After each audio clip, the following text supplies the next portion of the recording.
What is up, Watch fam? Happy Friday and welcome to Liquor Run Outdoors Edition. I've got Rolly. Ready, baby. Today's conversation is driven by a unique opportunity for me. Right? At the moment, I'm lucky enough to own two Vacheron Constantin sports watches, the 222 and the Overseas. The Overseas being the evolution of the 222. And while I'm wearing them and enjoying the hell out of them, I can't help but to think about two things. One, how undervalued they are compared to their comparable watches. And two, that people haven't really given the attention that is deserved to the model line as a whole. The Nautilus gets a ton of conversation. The Royal Oak story has been told a million times. Right. But this third major child of the 70s is just not the center of attention.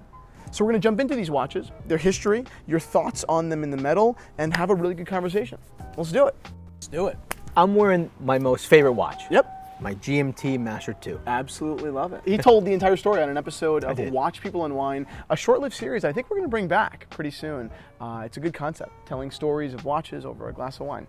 How do you beat that? I'm wearing a vintage chronograph, chocolate dial, available in the Theo and Harris Watch Shop. Absolutely gorgeous. Now, the conversation. Yes. 1970s. Gerald Genta, a Swiss watch designer, decided he was going to kind of change the idea or reform the idea of luxury in watches. Okay, 1972, I believe, Audemars Piguet's Royal Oak was the first watch.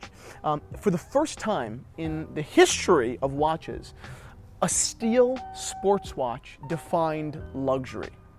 Total change. I recall that story. Before this, thin dress watches, what we would look at now as grandpa watches, were the epitome of class and money.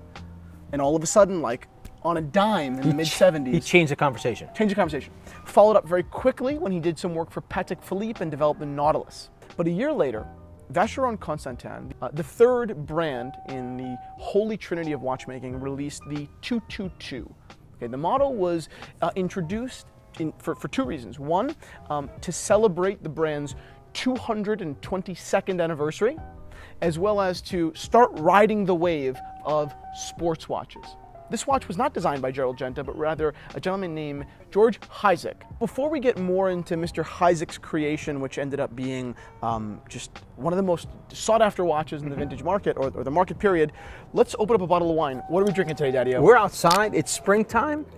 We're going to have a light red Italian wine. Love it. And we're having a little Barbera. Barbera. And what's the name of this Barbera? It's Cantina Baby. Baby. It's a baby Barbera d'Asti. Baby! So it's a nice light wine. It's from Piemonte. Yeah. We're having a little baby. Yep. We're going to enjoy a little baby. Right. Where is this from, Italy? This is from northern Italy, northwestern Italy. Beautiful. And it's a Barbera d'Asti. Have you had it before? I have not had it before, but I've heard some nice things about it. I bought this in Bayway Liquors in Elizabeth, New Jersey. If you are from New Jersey, you know Bayway, and if you're from Staten Island, you know Bayway because you smuggle wine back into New York from Bayway. That's right, and pay lower taxes or no tax. That is a very local joke. Yeah. Okay, great, so let's dig into it. Let's dig into it. Look at the color. It's very light. Very light. It's delicious. It's a nice glass of wine. It's delicious. Fragolino. You got a little strawberry to it, right? Yeah. It's got a little bitter note to it as well. I like it a lot. Very nice. Easy on the wallet too. Oh yeah, how much? It's like $8. $8. $8, and that's why we drink like an $8 wine. I know. Even the branding is a little bit more expensive than $8. And we're drinking it in $8 cups. Salud to baby. That's it. We love you, baby. So now the important part. The metal. We actually have two Vacheron Constantin here. Both are available in the Theo and Harris Watch Shop, and both kind of together were the reason for this conversation. The 222, the Overseas as it's now known, is a watch that gets an oddly or confusingly small amount of attention compared to its two big brothers. While the most collectible 222s trade in the $50,000 to $60,000 price range, the rest of the market kind of sleeps. And here are two examples of those sleepers. First, we have a 222 midsize from the late 80s / early 90s. It's in two-tone with a gorgeous slate dial. Unique is what I say, and even this little mark here. The Maltese cross. Wow. That's their logo. This is something I've just never seen before, Yeah? to be honest with you. And here we have its successor. In 1996, Vacheron abandoned the 222 name and adopted the Overseas. Now, I don't dislike the name Overseas. I think that's a nice name, and I don't particularly love 222. But it's funny that they even changed the branding. It's funny that they had to reinvent it. Obviously, you can see the heritage. Both have a very similar case design. Yes. Both have a decorated bezel. Yes. This one is a little bit more dramatic, It is. but beautiful nonetheless. This I love. Yeah, it's gorgeous. This is beautiful, beautiful. You'll see the addition of crown guards here, like a modern sports watch to naturally protect the crown, but everything else is fairly similar. I think that the biggest aesthetic difference comes in the bracelet. Yes. You can tell the bracelet designs are objectively different. Correct. Hexagonal center links, whereas here you have rectangle center links. So at this point, you've gotten the rundown. You know the history of the 222, you understand why it was invented, you understand the progression of the watch, and you have two great examples in the metal. So now I want to ask you a few questions. So the first question is, what do you think about the best of the best in luxury watches being sports watches? Now the GMT was a sports watch, but it was invented at a time in which sports watches weren't, luxurious. They were a function. Whereas the 222, the whole point was for it to be a piece of luxury. So these are different. Right? What do you think about that? Do you think that Gerald Genta's 1970s design move was for the better? How do you feel? What he did was very innovative. The fact that he saw something changing in how we lived, with more.